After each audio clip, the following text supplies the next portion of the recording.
Quin set up the picture of Zora, her two seals, and her book on a box as a makeshift shrine down in the ship's cargo hold. She didn't know how to feel with the feeling of dread that washed over her earlier that day, so unlike the people around her, she had decided to turn to her gods for guidance. Kofusachi and Daikitsu, I'm praying to you looking for help and guidance with what I have been cursed with. This thirst is weighing on me to just drink, and drink tempering me to take innocent lives. I do not want to walk the path of a monster that me and my kin are seen as. Please, I beg of you for anything. I need something to help me. She spoke softly in her prayers to make sure no one was prying on her. Could hear her prayers as the deity she looked to for help in her fractured state of mind. Quin let out her prayers to both the Lady of Foxes and the Laughing God. While certainly uncommon, Quin certainly understood her reasons for doing so. She prayed and prayed for several minutes, or perhaps for several hours. It was hard to tell. Her hands and her knees felt almost nailed to the ground at times. She prayed towards the two seals in front of her, but more directly at her master Zora. As she did so, however, she heard rustling, like that of a paper in the wind, or perhaps that of a gerbil. She opened her eyes to see a red-tailed fox staring back at her, looking at her curiously, like perhaps that of a baby or an inquisitive animal. Its mouth was placed firmly upon the picture of Zora in front of her, and appeared to be mid-nom of said picture. At the same time, however, Quin could see the glint of gold within the fox's eye, or perhaps just a reflection of her own coin purse.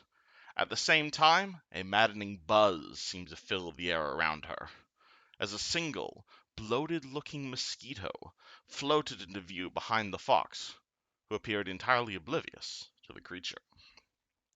Quin stared into the golden eyes of the fox that was mid-bite to the picture of her shogun, and someone she considered to be family, though not by blood. Yet the inquisitive look in those golden eyes only seemed to reflect the same that she had felt on her own so many times when she was young. But the sight of the bloated, blood-filled mosquito floated into view behind the fox. Her hands and arms felt as if she was made of iron, her legs nailed to the ground under her. Quin did the only thing that came to mind. "Watch out behind you!" she yelled at the unknown kin that was before her, of the horrendous insect that was closing in on it. Her quick shouts summoned the sound of battle horns and drums, as the fox seemed to bravely dodge the unseen threat, sadly ripping the picture of Zora it kept in its mouth in half.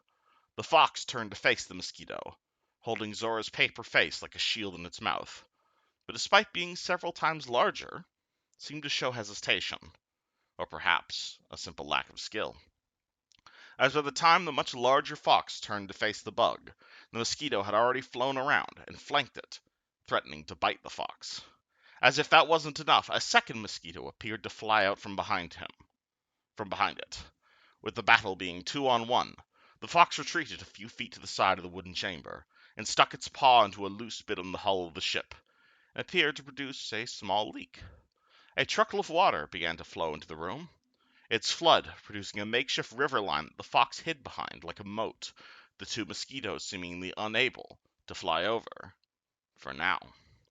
As the music around her crescendoed, the fox looked towards Quin for advice.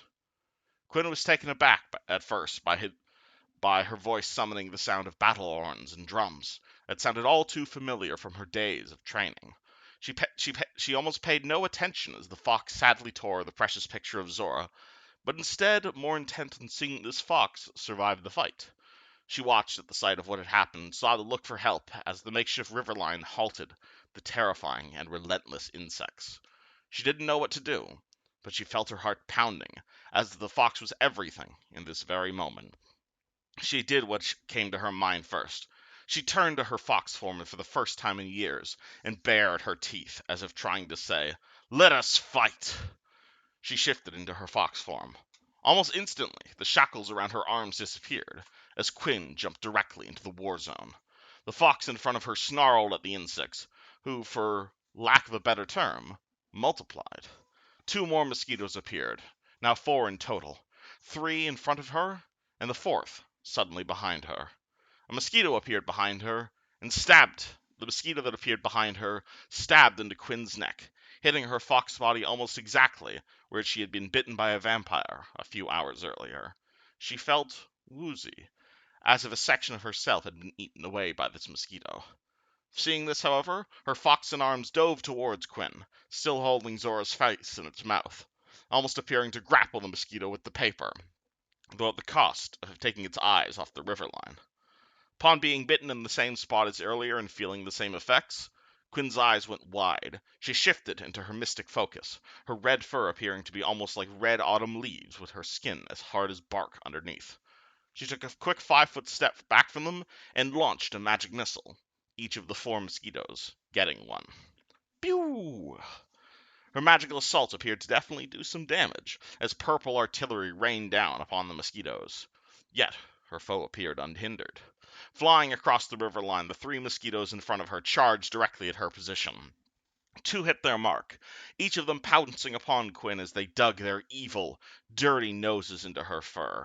The pain, it was palpable, impossible to describe, a dizzying blow to body and brain. She felt unnerved, off balance from the lack of blood, as if death was waiting, for even the slightest lapse in concentration. At the last second, however, her persona in arms jumped towards the last bug, and like a Secret Service agent to a head of state, tackled it to the ground with Zora's face as it pierced the paper with evil intent. With the 2 bites sinking past even her oaken flesh, Quin now was losing her focus, her vision blurring, and the knock of death at her door, as if tempting her to let it in. No, she thought, I cannot have it end like this. I refuse. With that, she stepped back from them again with magic swirling in her foxy hands as she threw out a scorching ray at both of them, her eyes alight with a will to live and not to succumb to them. With an unrestrained magical fury, Quin let loose 2 blasts of her magical energy at the 2 mosquitoes pinning her down, both of them absorbed by the fire and dissolved into dust. At the same time, the mosquito flanking the 2 of them charged directly at Quin and appeared to impale its beak on some of the nearby hardwood. But she was not out of the woods yet.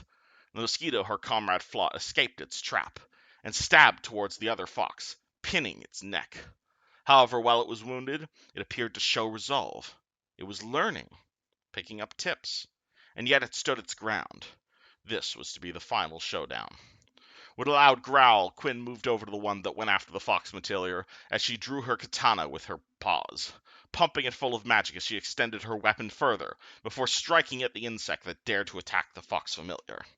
She stabbed toward the mosquito, easily enough as to kill the evil insect, to cut it in twain. For all the damage it had done to her and her new comrade, her blade, even reduced down to the size of her new form, easily sliced the insect in 2 as she cut the mosquito with vengeance, splattering guts and mosquito everywhere as her fox comrade looked on without acting. Now just one foe remained, the final mosquito, its beak hopelessly stuck into the wood of the wall. It was helpless, an easy target. And yet, rather than press the attack, her fox under arms appeared to watch her, while at the same time licked its wounds. Quin looked up at the mosquito stuck in the wood with her blade in hand, in a tight grip on it, but seeing it struggle and waver like this almost made it seem scared? Did it fear death like she did? Quin pondered as she walked over to the insect, while putting her sword away in its sheath. Gently, she reached out towards the stuck insect and decided to do something even she didn't expect. Quin walked over to the mosquito as it wiggled in the wall. It was clearly scared. It wiggled harder as she approached it, and even harder as she touched it. With a sharp boop, Quin freed the insect from its self-imposed captivity. She met eyes with the creature. Its large, bulbous eyes. Its long, narrow, stabbing mouth. Strange, smaller things swimming around in its clear gullet. It looked absolutely disgusting. And yet, it did not flee. The second fox slowly made its way over to Quin, still licking its injuries from the battle prior.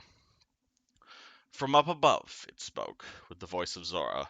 Humans view these creatures as nothing but automatons, pests to be killed. But down here, you can see them as they really are. The fox pointed towards the clear interior of the mosquito, with the various liquids and the other smaller things bouncing around inside its gullet. Just as bees are drawn to the honey of the flowers, so too are the ka to blood and water. Without them, many plants would wither and die. Without their bodies, young fish would have nothing to eat.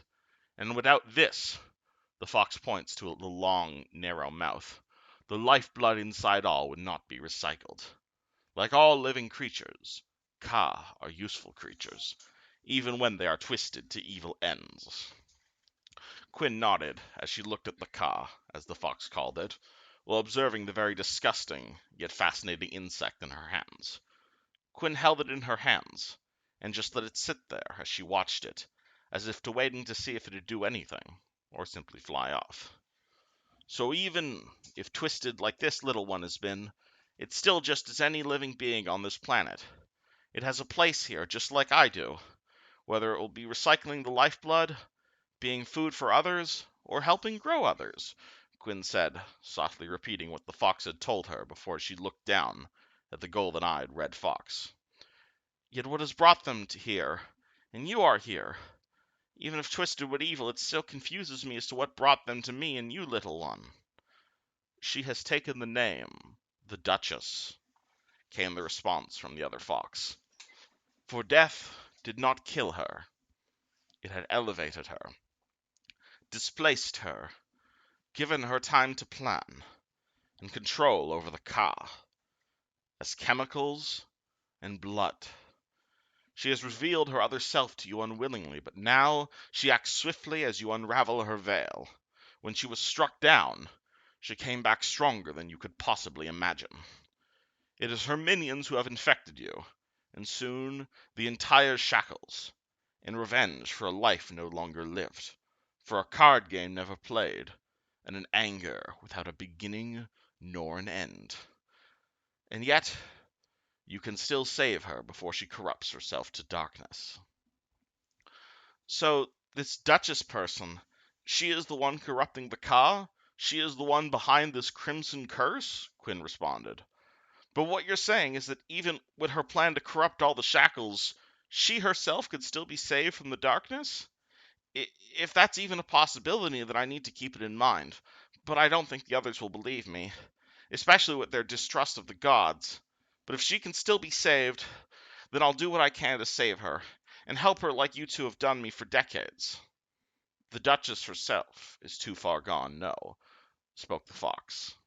She had lived a life of hate, of distrust, of vengeance. But you can still save her before she even walks down that path. There is another, as Sitor to Leviticus, or Jojo to Jaqui, to Mae West, Marie Antoinette. Wait, so what you're saying is that Mae West isn't the one causing this, but could be if she was not saved? Well, Marie Antoinette is the Duchess that we need to kill to end all of this. So finding Mae West is still important to save her, and the true one behind all of this is Marie Antoinette. Thank you, and I'll do what I can to convince the others of this, if anything, to spare someone from such a dark and twisted path like Marie went down. The fox nodded with a short laugh. The other way around, but yes. So if we find Mae West and kill her, but try to save Mary Ann from being pulled down this road. Thank you. I'll do what I can. Quin bowed deeply to the fox while closing her eyes. I wish I could have done more as thanks for all these years of help you have provided me. And so Quin woke from her prayer to find her altar still mostly intact. The picture of Zora was ripped in half, as if an animal had bitten through it, but none seemed to be missing. 3 dead mosquitoes lay at her feet, while one happily buzzed away. Quin looked around and down at the 3 mosquitoes in front of her on the floor. Then she looked at the picture, as she let the final ka fly away happy to be alive, unlike its kin. She bowed her head one last time and gave a clap of her hands before taking the shrine down and shifting back to her human form. But now she let her ears and tail show, as if finding a new comfort with who she was, that even others called her a monster, It only mattered what she really was. She was Quin Zhao, royal guard of Zora, and eldest of the Zhao family.